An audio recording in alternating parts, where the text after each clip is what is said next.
Hey, this is Tony Sly. I'm doing a solo tour right now, and I play in a band called No Use for a Name, but right now I'm doing a solo tour under the name Tony Sly, because that's my name.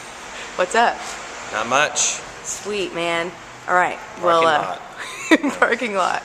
Rules. All right, we're going to get serious now. Okay. Not really.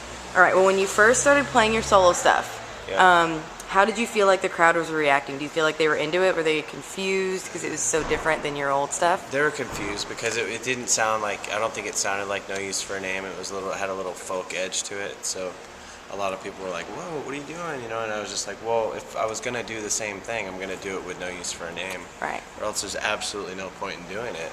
Although in my set I do play a lot of No Use for a Name songs, but that's, well, not a lot, but a little bit, just to make some people happy. Right. And some of them actually translate pretty well to acoustic style. I'll see later. I'll be the judge. Yeah, well, some of them. All right. Well, 12-song program was your solo debut. Was it something that you always wanted to do? Because you obviously played music for like 20 years before you did this. Yeah, I just never had the time. The band was very busy touring, and band members had different schedules when we come home, and they were doing different things. And I sort of like started looking for something else to do besides the band when I got home, and I decided that thing was like writing music for other people, and that became my obsession. So I started writing all these different kinds of songs, and I was like, well, I could sing these, you know, this sounds a little folky and whatnot. But you didn't write them with the intention of being solo with them? No, or No Use for a Name songs. I just sort of, and then I started writing solo songs because I decided to put out a record, and Fat Mike was totally behind it, which helped a lot, and putting it out on Fat was really easy. So yeah, it was a really cool, good They're experience. good people. Yes. All right. Well, the Fat Records website describes your split with Joey Cape as punk rock's answer to Simon and Garfunkel. Do you think that you're the answer? No. No. No. All right. Stupid Fat Records then. That's all right. They're done. Well, speaking of that, you've done 2 splits with Joey. Do you foresee more in the future with him? I mean, we like working together, so I think we talked about doing a whole record together, like an LP, like a split LP, another one, and not just redone Lagwagon and No Use songs, like new songs, because I think we did that once before back in 2004, and it was cool, but I just think new material is where it's at, just because I'm so sick of hearing the No Use songs watered down like to this, I think there's a better way to represent New stuff. Yeah, new stuff. Yeah, represent yourself. Yes. All right. Well, why have you been referred to as the pizza chef? Chief. I'm sorry. I totally read that wrong. It's really weird. God, it's so weird. Come on, Pizza Chief. Well, I can't remember why. It's my BMI name. Like BMI. So you Pizza made Chief. it up? Yeah, I made it up. But there was a joke. God, the band had such dumb inside jokes when we were younger, and me and my tour manager were talking about this imaginary restaurant called Pizza Chief, where they serve like these chicken wings called Tatanka wings, and it was an Indian themed Tex-Mex restaurant.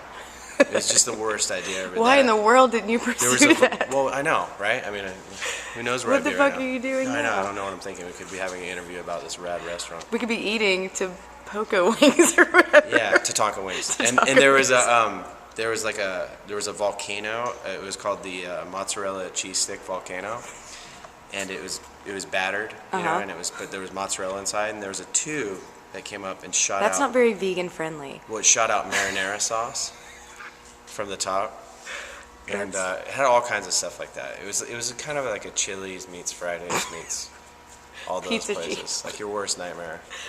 And Oh, so no, I man. named my BMI that. Yeah. Okay, it sounds like a good idea. You should copyright it before all these people steal I it. did. Okay. Good. All right. Well, how did you choose what studio to record your solo album? Did you use the same one as your No Use albums? Well, the last No Use one was done at the Blasting Room with Bill Stevenson and Jason Livermore. But I didn't want to go through all that trouble just to record an acoustic record, so I knew Jamie McMahon was doing some good stuff out of San Francisco back at Motor Studios, which is owned by Fat Mike. So it was really easy to go back there and do it. You know, I do a lot of my own recording at home, but I feel like I need somebody there to kind of bounce ideas off of. So I had Jamie do a 12-song program, and also we're currently recording a new record right now for solo that will probably be out in like July. For your solo stuff? Yeah. Sweet. Right in the middle of it. Okay. No Use for a Name was said to be making a new album. Is that still like a possibility? Yeah, well, I think I kind of spread myself thin. I think I announced that last year, like on some website, and then I ended up writing all these solo songs, and that became the solo album that's coming out, you know, in July. Good old California. Yeah. But so you don't know, it's still kind of in the air? No, I have a lot of material for No Okay. Use. I'm just like trying to get it together between solo touring, and solo recording. All right. Well, I would like you to make one, so you should I'm going make one. to, yeah, Okay. just for you. Good. Well, you had your 40th birthday recently in November. Yeah. Did you have any sort of midlife crisis with that? Do you feel like you're old? I feel like I had my midlife crisis when I was like 37. So. Why is that? What did you do anything? Did you like buy a Miata? Why is that? Because I'm only going to live till 66. Why is that? Or whatever that equals to. 64. Okay. I don't know why. Midlife crisis, if I said that at 40, that means I'm going to live till I'm 80. Oh, I get it. I'm sorry. I was like so confused. Yeah, All I'm right. sorry. I was like midlife crisis. No, but yeah, I didn't go out and buy a Mercedes or anything like that. Or Okay. a two-seater.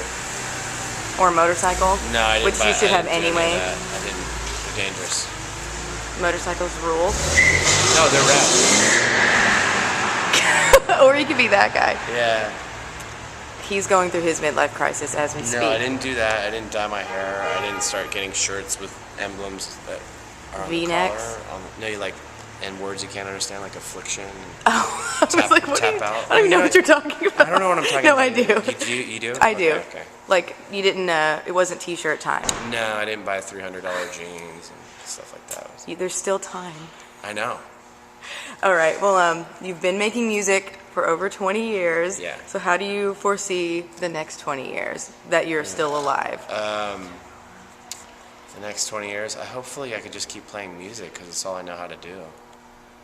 You know, like at one point. Or you could always fall back on the Pizza Chief. Yeah, it's a good idea. I mean, Yeah. obviously that's going to be my next thing, but Yes. I just need the money to get that together. Good. So play music, make money, buy Miata, start the Pizza Chief. Yeah, make the greatest restaurant franchise in the history of restaurants, and Good. yeah, move on from there. Sweet. Well, that's all I've got for you. So Okay. we can just, you can wave bye to everybody. Bye, everybody. See ya.